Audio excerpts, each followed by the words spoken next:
Guys, tayo ng sinigang.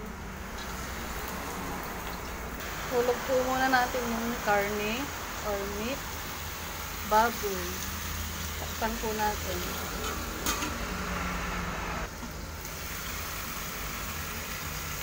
So ayan, pinagtad ko po yung ating baboy. Karne.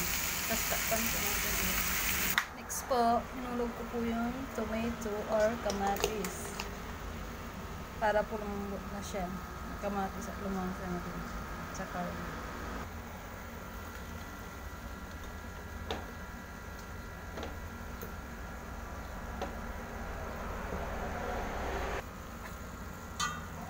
lagay ko na po yung gabi para po lumambot na din siya. Kasi mamaya sabawan na po natin.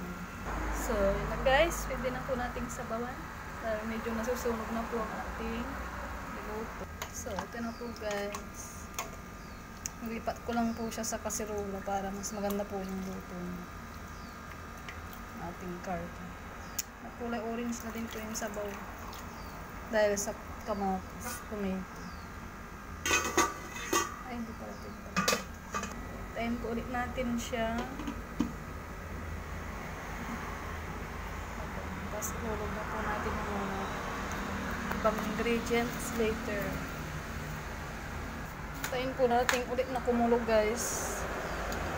Bago natin hulog yung mga ibang ingredients.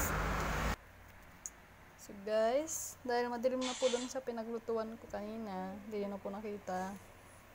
Nahinulog ko na po yung mga ibang ingredients. Ito na po yung ating sinigang. Luto na po. Pwede na po siya ulamin. Ayan po. Wow.